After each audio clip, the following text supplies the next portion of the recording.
I pozdrav ljudi moji, dobrodošli na kanal Igi Bro. Danas radimo potpuno novi video u igrici GTA 5. Kako ocjenjujete moj outfit? Šalim se. Naravno, gospodin Burek je tu sa moje desne strane. Pozdravite gospodina Bureka. Danas on i Omčo ocjenjuju i testiraju automobile sa najveće rampe u igrici GTA 5. Franklin će se uskoro povući u svoje odaje. Dosta je ovdje uživao na Omčovom jugiću. Sada kreće prava žurka. Krećemo u testiranje ove velike rampe i Omčovih automobila. Kao što vidite, tu je čitava ta rampa. Sa ove udaljenosti možete da primijetite koliko je samo visoko i na kojoj smo visini iznad grada. A testirat ćemo sva Omčova auta. Uskoro će Omčo da se pojavi i da krene u pravu akciju u igrici GTA 5. Počet ćemo sa Jugom, a nakon toga preći ćemo dalje na ostale automobile.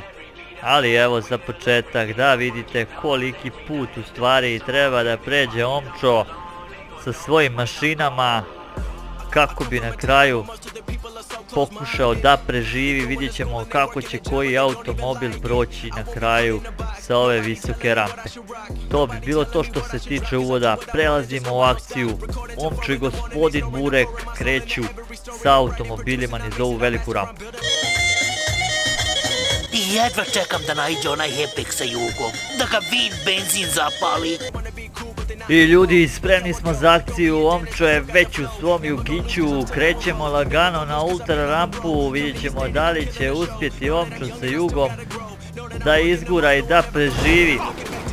Već je počeo haos unutar rampe, ali Jugo za sada uspijeva da izgura. Već nekolika prstena, dosta dobro.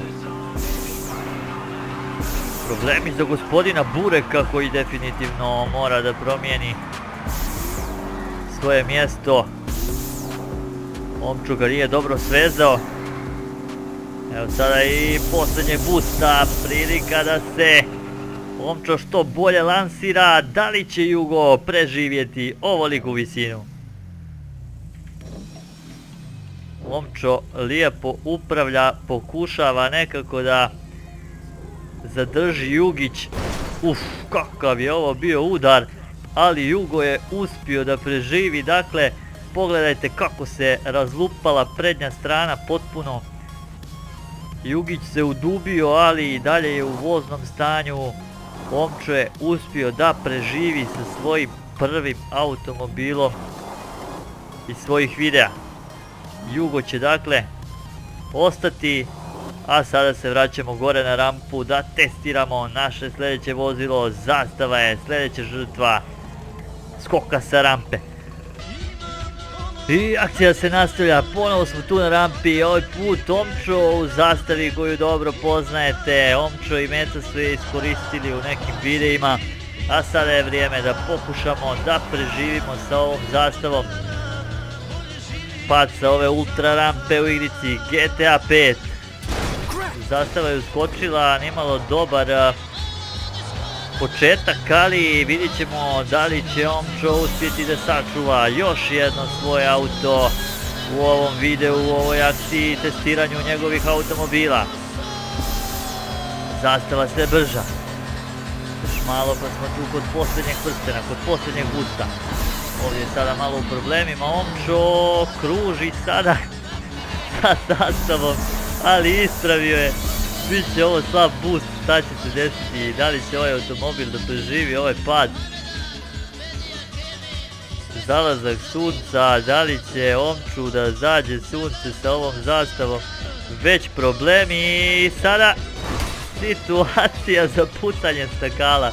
Preživjela je zastava kao što vidite sa potpuno smrskanim zadnjim dijelom, iskrivila se sva, ali izgleda da je još i u voznom stanju. Smrskana je na određenim dijelovima, ali zastava u voznom stanju kao što vidite. Izgleda da nas juri policija zbog nečega, da li je moguće? Ipak ne. To bi bilo to što se tiče zastave. Zastava je također uspjela da preživi pad. Vraćamo se na rampu. Sljedeći auto. Vidjet ćete koje je. Ljudi, kao što vidite, ponovo smo tu na rampi. Pred nama je Omčov Mercedes. Prepoznajete ga sigurno iz nekih videa u kojima ga je Omčo koristio. Vidjet ćemo da li će sa njim imati sreće jednako kao i sa prva dva automobila. I da li će ova mečka uspjeti da preživi pad sa rampe koja je jako visoka, to već znate.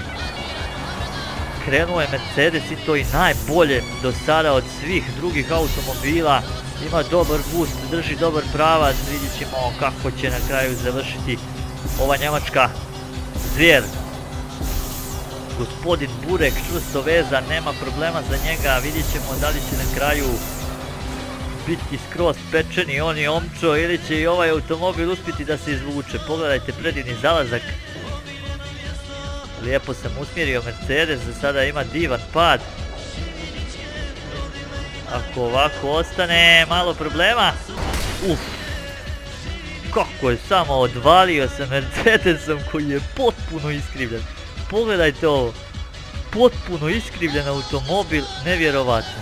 Ali i dalje u voznom stanju. Jedva da uspijevam da se pokrećem sa njim zbog ove odvaljene prednje gume.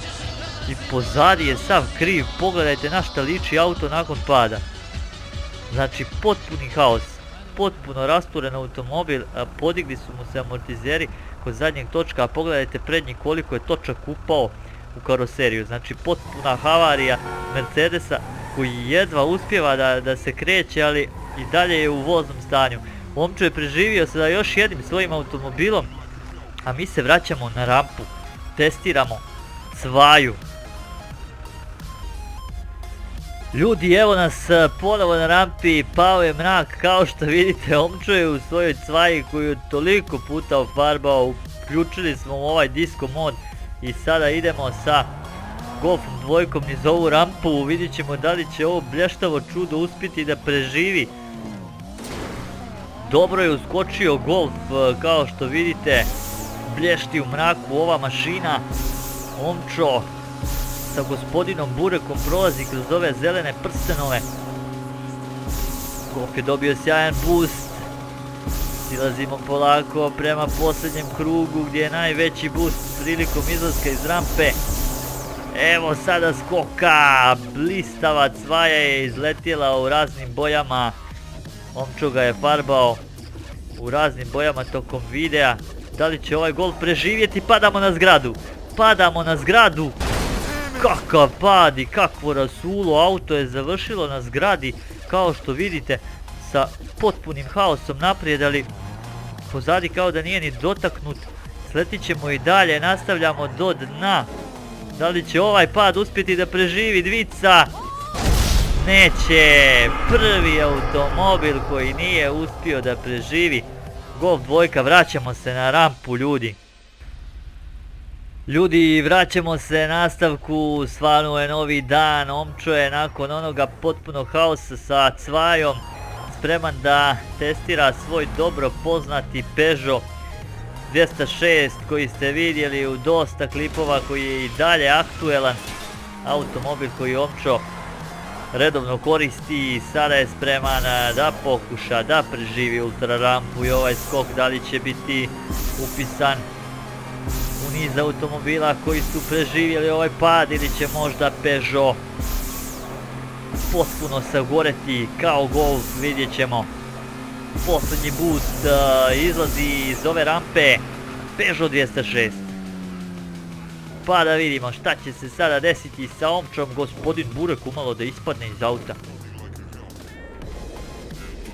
Pada Peugeot, može biti opasno, ali lijepo izgleda sve. Preživio je. Preživio je Peugeot ovaj pad. Ovdje sam se potpuno zaglavio, kao što vidite. Ali na kraju, uz dosta muke, i Peugeot 206 upisuje se u listu automobila koji je uspio da preživi pad sa ultra rampe i da sačuva Omču i gospodinu Bureku glavu. Vraćamo se na rampu na našu sljedeću žrtvu. Ljudi, sjećate se crvenog Hammera iz jednog od prethodnih Homčovih videa, sada je red da se i ovaj Hammer testira. Ukoliko sam neke automobile zaboravio, radit ćemo mi ponovo ultra rampu, tako da ne brinite, ali ovim automobilom zaključit ću ovaj video i nadam se da ste svi u njemu uživali. Vidjet ćemo da li će Homčo u ovom sjajnom Hammeru uspjeti da preživi ili će samo Hammer i Golf biti ti koji su eksplodirali. Blizu smo posljednjeg boosta, spreman je i Hammer. Vidite koliko samo moćno izgleda ovaj automobil. Da li ima šanse da ovakva zvijer eksplodira? Pada dosta loše, ne mogu da ga nikako ispravim. Pada zadnjim krajem. Kakav samo pad, kako se rasturio Hammer. Ali ništa, ova zvjerka je ostala u životu i to u dosta solidnom stanju, kao što vidite, bez nekih velikih problema za Hammer. Ovaj pad, samo Golf Cvaja nažalost nije uspio da preživi pad u ovom videu. Nadam se da ste uživali. Ukoliko jeste, obavezno lajkujte, komentarišite i subscribeujte se na moj kanal. Veliki pozdrav za moje fanove, za moje zmajeve. Idemo jako do 6000 subscribera. Nema stajanja, veliki pozdrav još jednom, vidimo se uskoro.